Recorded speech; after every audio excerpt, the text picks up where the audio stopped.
Ever since Splatoon 3 was announced, I've been in a Splatoon mood. I've started playing a ton of Splatoon 2 again, and I've been thinking about the series a lot. So I was trying to come up with a reason to make a video about Splatoon, but I couldn't really think of any solid ideas. But then I thought, why do I need a good video idea or concept to talk about one of my favorite Nintendo franchises? Why not make a video on Splatoon for no other reason than because I feel like talking about it? So today we're keeping it simple. This will just be me attempting to show you why I love Splatoon.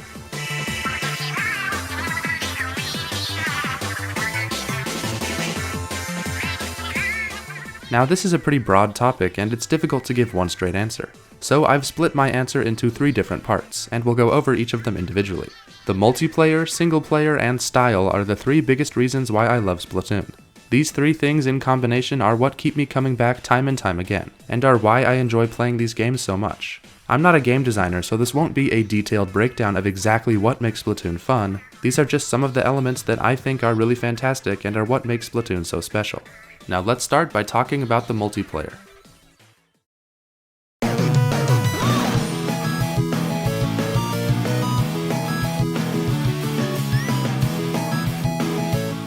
The multiplayer is one of the most important parts of Splatoon, and is probably the main attraction. Jumping into online matches will be how you spend the majority of your time, and in my opinion, Splatoon's gameplay is some of the best of any online game. The regular turf war battles are seriously so much fun, and they never get old for me. 2 teams of 4 battle it out, but the goal isn't to get kills, it's to try and cover turf in your team's ink. Then at the end of the match, whichever team covered the most turf wins.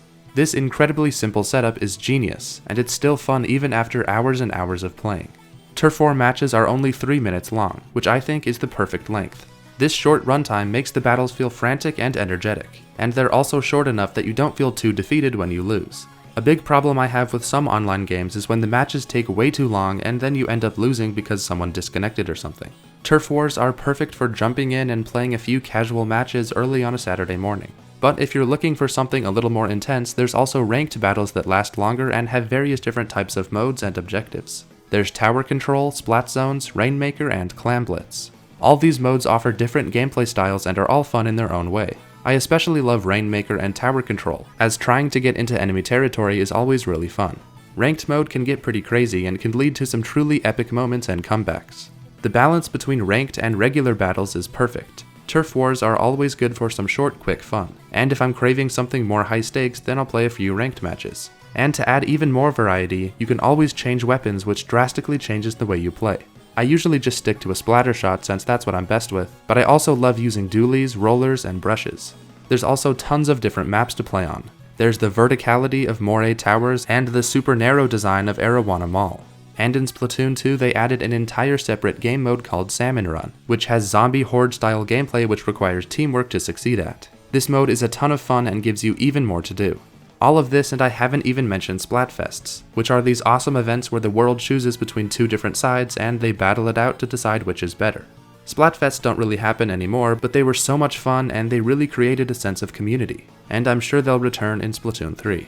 The only real complaint I have about Splatoon's multiplayer is that they decided to limit the game modes and maps to a schedule that rotates every couple hours. I can kind of understand the reasoning behind this idea, but I think there needs to be more available stuff to play at once.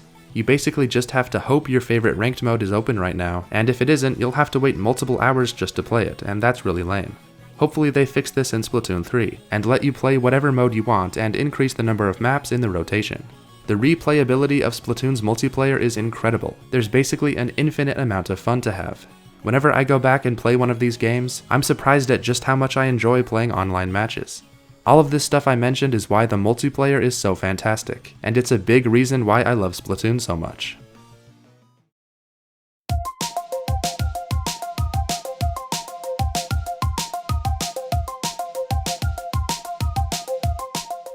The single-player story is one of my favorite parts of Splatoon, and I think it's a bit underappreciated.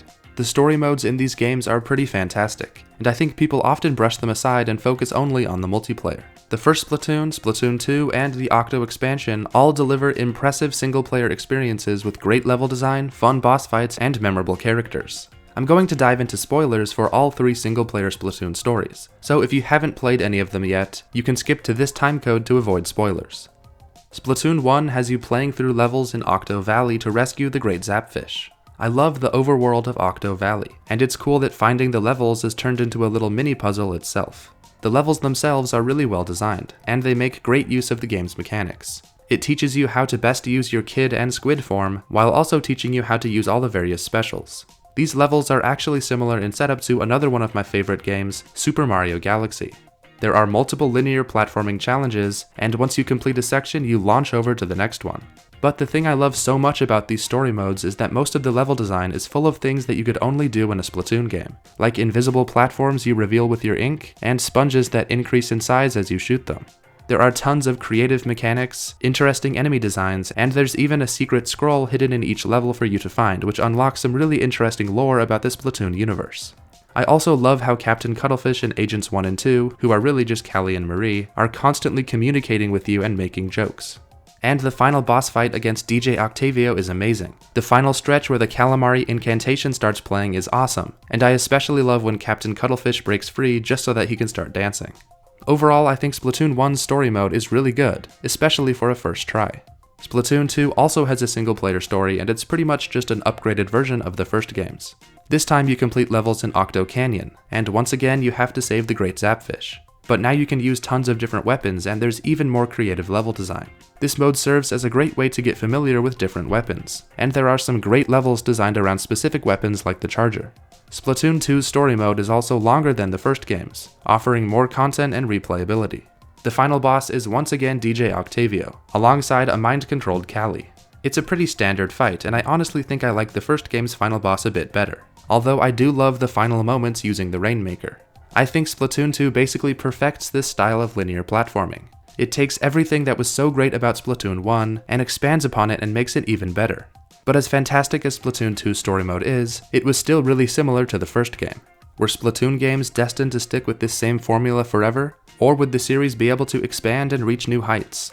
Well, that's where the Octo expansion comes in. I absolutely love the Octo expansion. This was an extra DLC story mode added into Splatoon 2, and it's incredible. This time you play as an Octoling trying to escape the deep sea metro. The level of difficulty is increased a lot in this mode, and it's a welcome challenge. There are multiple levels that are really hard to complete, and the level design is even more crazy and creative this time. The story is also way better, and it gets more of a focus. The final ending sequence of escaping the deep sea metro, fighting Agent 3, and the final battle for Inkopolis is so epic and amazing, and it's one of my favorite sections of gameplay in any Nintendo game. As much as I love the DJ Octavio fights, they pale in comparison to the final fight against this weird telephone guy. Basically, the Octo expansion is spectacular, and is one of the best single-player experiences Nintendo has ever made, and it shows the insane potential of Splatoon. So if we look back at all three Splatoon story modes, they have progressively gotten better and better with each one. Let's hope that trend continues with Splatoon 3, although it'll be hard to top the Octo expansion.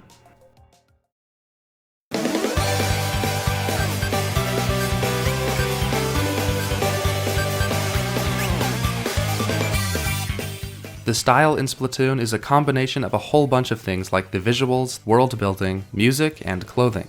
It's basically just a way for me to talk about everything else I love about this series. Splatoon has such a colorful and exciting personality, and it creates a world that I love spending time in. The design and art style of Inkopolis and its residents is so distinct and appealing. I always love seeing all the crazy designs of different sea creatures in this universe. And of course, I can't talk about style without mentioning the clothing customization, which is so much fun to experiment with. I think it's really cool that there are multiple different clothing brand designers in the Splatoon world.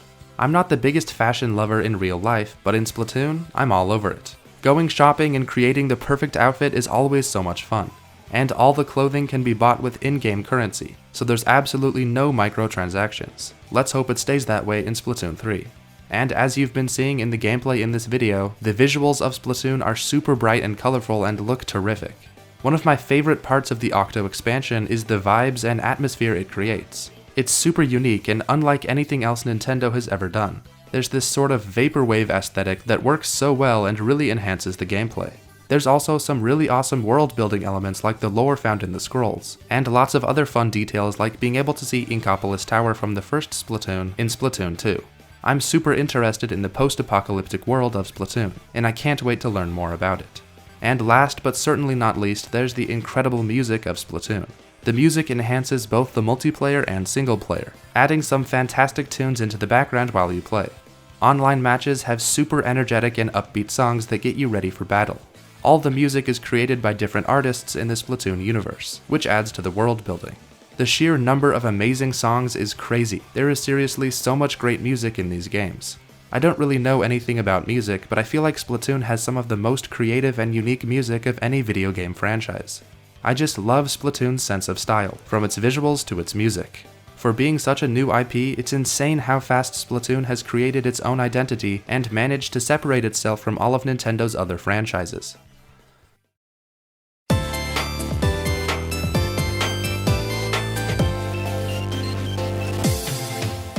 And that's about everything. I think I managed to get out most of my thoughts and feelings on Splatoon, and why I enjoy these games so much. I really do love this series, and I think it's insanely impressive that it's managed to be this good in such a short time span.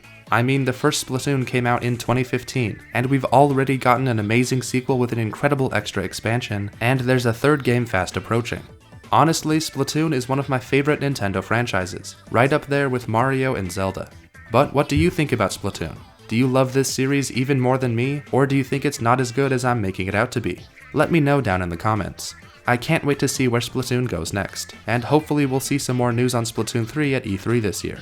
I'm sure it'll be just as great as the past two games, and probably even better. Thanks for watching guys, and I'll see ya in the next one.